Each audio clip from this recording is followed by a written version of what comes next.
Across the tapestry of human civilization, the archetype of divine beings cast down from their celestial abodes resonates with remarkable consistency. These narratives, often termed fallen angel lore, explore themes of rebellion, punishment, and the enduring struggle between cosmic order and disruptive forces. While most prominently recognized within Abrahamic traditions, the concept of once pure entities succumbing to pride, disobedience, or temptation, and subsequently losing their privileged status, is a pervasive motif found in diverse mythologies, religious texts, and esoteric traditions worldwide. This multi-part exploration will delve into the origins, evolution, and cross-cultural manifestations of fallen angel narratives, examining their theological implications, societal impact, and enduring presence in human consciousness. The earliest discernible roots of what would evolve into the Abrahamic concept of fallen angels can be traced to ancient Mesopotamian mythologies. While not explicitly featuring angels in the later monotheistic sense, these cultures possessed a rich pantheon of deities and spirits, some of whom could be benevolent or malevolent, and whose actions sometimes led to their diminished status or expulsion from the divine assembly. For instance, in Sumerian and Akkadian myths, figures like Anzu or Zu, a monstrous bird-like creature, steals the tablets of destiny from the god Enlil, leading to a cosmic conflict and his eventual defeat and fall from power.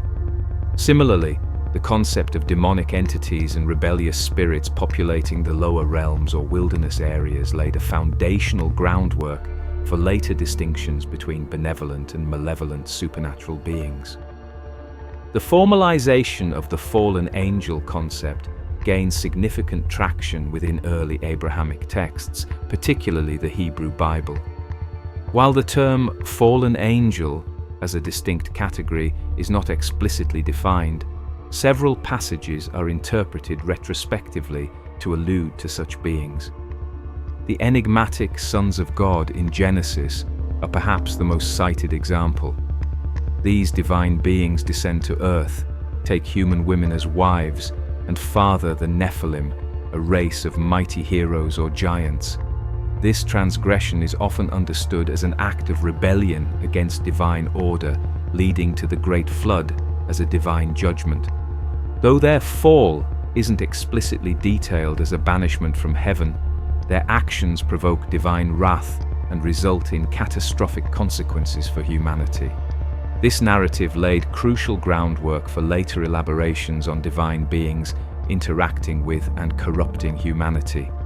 Furthermore, isolated verses in the Old Testament, such as Isaiah and Ezekiel, though primarily referring to earthly kings, contain descriptive language of a majestic being who fell from heaven or was cast from the holy mountain of God due to pride and iniquity.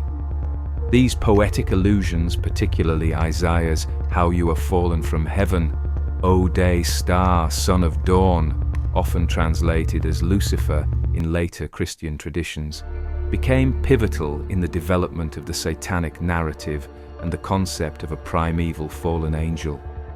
The lack of explicit detail in the canonical Hebrew Bible concerning the fall of divine beings created a fertile ground for further theological and mythological development in subsequent religious and apocryphal literature. The period between the Old and New Testaments, often referred to as the intertestamental period, witnessed a significant proliferation of texts that profoundly shaped the understanding of fallen angels, particularly the Book of Enoch. While not canonical in mainstream Judaism or most Christian denominations, Enoch's influence on early Christian thought and the development of angelology cannot be overstated. This pseudepigraphal work offers an elaborate and detailed account of the fall, providing names, motivations, and consequences in a way the canonical Hebrew Bible does not. According to Enoch, a group of 200 high-ranking angels, referred to as Watchers, descended to Mount Hermon during the days of Jared. Their leader, Shemiyaza, along with others like Azazel, lusted after human women. Defying divine instruction, they took wives and taught humanity forbidden knowledge, metallurgy, weaponry, cosmetics, astrology, and divination. This act of illicit union and the dissemination of secret arts corrupted humanity, leading to widespread violence, injustice, and the birth of monstrous giants, the Nephilim. The Book of Enoch details the divine judgment against these watchers. They are bound in chains and imprisoned in subterranean darkness, awaiting a final judgment. Azazel, specifically, is singled out for teaching humanity the destructive arts of warfare and adornment, leading to his unique punishment, being bound in the desert and covered with rough and jagged rocks. This elaborate narrative provided a coherent framework for understanding the origins of evil, the presence of demonic forces, and humanity's moral decay, all attributed to the rebellious actions of these fallen heavenly beings. Enoch's vivid descriptions and specific nomenclature for these angels permeated early Jewish apocalyptic literature and significantly influenced the demonology of nascent Christianity. While the Abrahamic tradition, heavily influenced by Enoch, became a dominant force in shaping Western perceptions of fallen angels, analogous narratives of rebellious or punished divine beings exist across a vast spectrum of global mythologies, demonstrating a human fascination with the limits of power and the consequences of transgression.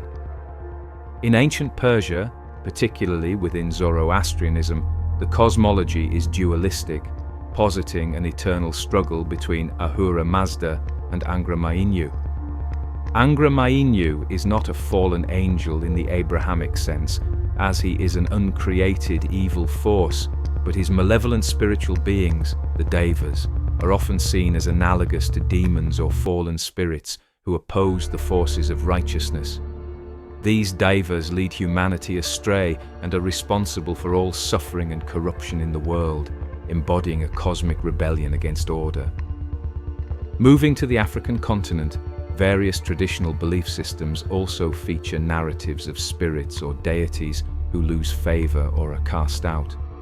Among some West African cultures, particularly those influenced by Yoruba cosmology, there are narratives of orishas who, due to pride, disobedience, or specific transgressions, are punished by Olodumare or relegated to lesser status or different realms. While not a direct fall from heaven, these stories illustrate a divine hierarchy and the consequences of challenging it. Similarly, in some ancient Egyptian myths, deities could face diminished power or temporary banishment for misdeeds, though the concept of a fundamental fall from grace for a large group of powerful beings is less explicit than in Abrahamic texts. In East Asian traditions, particularly Buddhism and Hinduism, the concept of a fallen angel is nuanced and often diverges significantly from Western interpretations. In Buddhism, while there isn't a direct parallel to a singular fall event, there are devas who, due to their attachment to worldly pleasures or ego, can be reborn into lower realms of existence when their good karma is exhausted. Mara, the tempter who tried to prevent Buddha's enlightenment, could be seen as a figure opposing spiritual progress. But he is not a fallen angel in the Abrahamic sense. Rather, he represents the personification of unwholesome impulses and desires that entrap beings in the cycle of samsara. Similarly, in Hinduism, while there are hierarchies of devas and asuras and stories of deities losing battles or being cursed, the concept of a permanent, catastrophic fall from grace for a significant portion of the divine host is less central. Asuras are often seen as anti-gods or powerful beings who embody negative qualities, but their existence is part of the cosmic balance, not necessarily a result of a fall from an originally pure state in the same way. The Americas also offer intriguing parallels. In some Native American creation myths, there are stories of powerful spirits or culture heroes who, through defiance or a desire for greater knowledge, power, are transformed, banished, or lose their benevolent influence, sometimes becoming malevolent figures or tricksters. For example, Some stories involve a sky world from which beings are cast down to the earthly realm due to disobedience or curiosity, transforming the landscape and establishing the order of the world. While not directly angels, these narratives resonate with the theme of beings losing their celestial status due to transgressive acts. These global examples, though diverse in their specifics, collectively underscore a universal human preoccupation with the origins of evil, the boundaries of divine authority, and the consequences of cosmic rebellion. They reflect a shared recognition that even beings of immense power are subject to a greater order, and their defiance can lead to profound and lasting changes in both the celestial and terrestrial realms. The narratives of fallen angels, whether explicitly defined or implicitly alluded to, have exerted a profound and multifaceted influence on human thought, theology, and artistic expression. Their stories serve as powerful allegories for ambition, rebellion, moral decay, and the eternal struggle between good and evil. This final part explores their theological implications, their role in shaping our understanding of free will and suffering, and their pervasive presence in literature, art, and popular culture. Theologically, the concept of fallen angels, particularly in Christianity and Islam, addresses fundamental questions about the origin of evil. If God is perfectly good, where does evil come from? The narrative of a primeval rebellion led by Satan, the Iblis, in Islam provides an explanation that absolves God of direct responsibility for malevolence, attributing it instead to the free will and corrupt choices of created beings. In Christian demonology, the fall of Lucifer and his legions is seen as the initial act of cosmic rebellion, leading to the introduction of sin and suffering into the world. This narrative underpins doctrines of temptation, spiritual warfare, and redemption. In Islam, Iblis's refusal to prostrate before Adam, out of pride and a perceived superiority based on his creation from fire, marks his expulsion from divine favor and his subsequent role as a tempter of humankind. Both traditions emphasize the consequences of pride and disobedience to divine command. Beyond theological frameworks, fallen angel lore delves into the complex interplay of free will and predestination. The choice of these divine beings to rebel, despite their inherent purity and closeness to the divine, highlights the awesome and sometimes destructive power of agency. It suggests that even in the highest realms, moral choices hold immense weight and carry eternal consequences. This aspect of the narrative has resonated deeply with philosophers and theologians contemplating the nature of human freedom and responsibility. The dramatic imagery and profound themes associated with fallen angels have ensured their enduring presence in Western literature and art. John Milton's epic poem, Paradise Lost, stands as perhaps the most monumental literary exploration of this theme. Milton portrays Satan not merely as an embodiment of evil, but as a tragic, charismatic figure whose pride and ambition lead to his magnificent, yet ultimately ruinous, fall. His defiant cry, "Better to reign in hell than serve in heaven," has become emblematic of rebellious individualism. This work profoundly shaped subsequent perceptions of Satan and the fallen host.